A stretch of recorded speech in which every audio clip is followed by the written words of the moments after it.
Welcome back to C plus plus tutorial in Urdu. और हम लोग जो है वो इफ़ एल्स तक काम कर चुके थे। अब जो है हम नेक्स्ट काम करने जा रहे हैं वो है स्विच स्टेटमेंट का। तो डेफ सी पर स्विच स्टेटमेंट हम किस तरीके से यूज़ कर सकते हैं सी प्लस प्लस में, उसके लिए एक सिनेरियो बना लेते हैं। सिनेरियो ये बनाते हैं कि सबसे पहले स्विच स्टेटमेंट की बात कर लेते हैं। तो स्विच स्टेटमेंट जो है वो आपसे एक वैल्यू लेती है।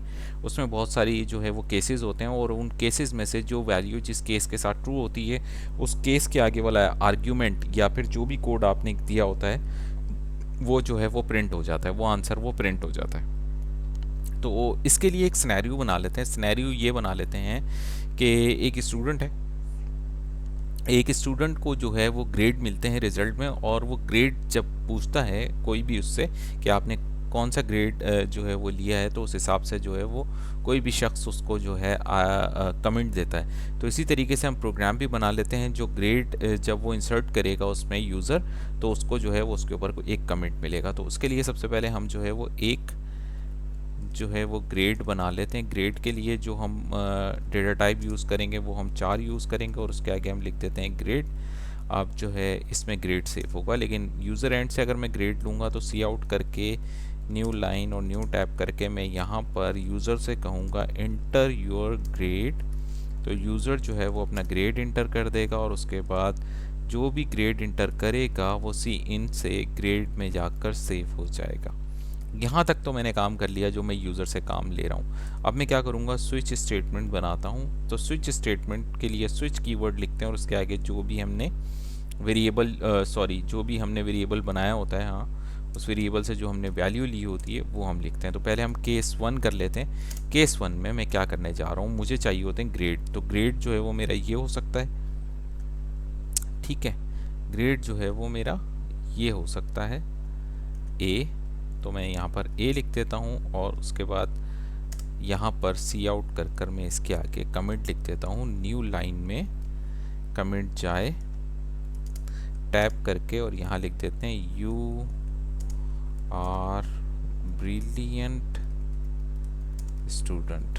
ठीक है जी, वो ब्रिलियंट स्टूडेंट है, उसको मैंने ये कमेंट दे दिया अगर उसका ए ग्रेड है। और उसके बाद यहाँ पर हर स्टेटमेंट के बाद ब्रेक लगाते हैं। तो यहाँ पर आपको केस स्टेटमेंट समझ में आ गया होगा। केस के आगे सबसे पहले हम वो वैल्यू लिखते हैं जो हम वेरिएबल से हमें वैल्यू मिलनी चाहिए। तो मैंने कॉमाज में इसलिए लिखी है क्योंकि 4 है, करेक्टर जो है वो कॉमाज में ही हम लिखते हैं। अगर यहाँ पर ए आया, इस वेरिएबल से वैल्यू ए आई, तो उसके आगे फिर हम ये कमेंट जो है यू आर ब्रिलियंट स्टूडेंट ये प्रिंट कर देंगे और उसके बाद ब्रेक हो जाएगा, ठीक है। और बाकी मेरे पास कितने जो है वो ग्रेड्स होते हैं, उन तमाम ग्रेड्स के लिए मैं यहाँ पर जो है इसी को कॉपी करके ग्रेड्स के हिसाब से चेंज कर दूंगा।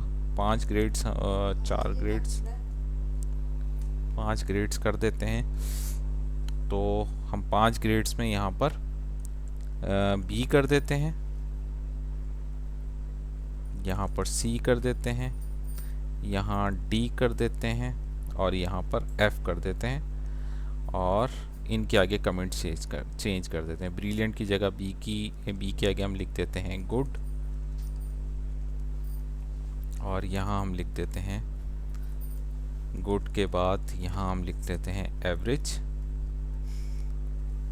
यहाँ पर हम लिख लेते हैं सेटिस्फैक्ट्री, सेटिस्फैक्ट्री, ठीक है जी। और यहाँ हम लिख लेते हैं एफ है, फेल हुआ है तो पुअर स्टूडेंट लिख देते हैं, ठीक है जी। अगर ये सारा कुछ हो जाता है और उसके अलावा कोई और स्टेटमेंट आती है तो एक आखिरी चीज़ होती है जिसे हम लेते हैं डिफ़ॉल्ट के नाम से।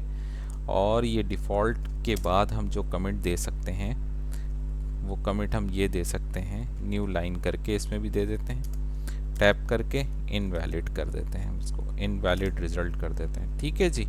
ये हमने पूरी कोडिंग कर ली है, इनवैलिड रिज़ल्ट, ठीक हो गया जी। पूरी कोडिंग कर ली है, इसको ब्रेक कर देते हैं। अब मैंने प्रोग्राम बना लिया, F9 करके इसको चेक कर लेते हैं, कोई इसमें एरर और कोई वार्निंग नहीं है, ठीक है। अब इसे रन करके देखते हैं।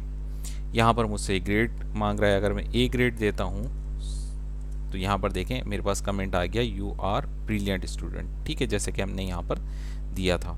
उसके बाद अगर मैं यहाँ पर दोबारा रन कर देता हूँ इसे और दोबारा रन कर कर मैं इसमें सी ग्रेड दे देता हूँ तो देखें सी वाला आ गया, यू आर एवरेज स्टूडेंट। जैसा कि हमने यहाँ कहा था। और अगर मैं कोई इनवैलिड जो है गलत ग्रेड देता हूँ, जैसे मैंने जी दे दिया, जी हमारे पास नहीं है, तो मेरे पास क्या कमेंट आना चाहिए, यू इनवैलिड रिज़ल्ट। देखें यहाँ पर इनवैलिड रिज़ल्ट आ गया। होपफुली आपको स्विच स्टेटमेंट यूज़ करना और इसका यूजेज समझ में आ गया होगा।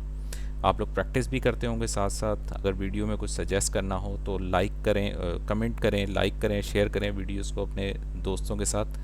अल्लाह हाफिज़।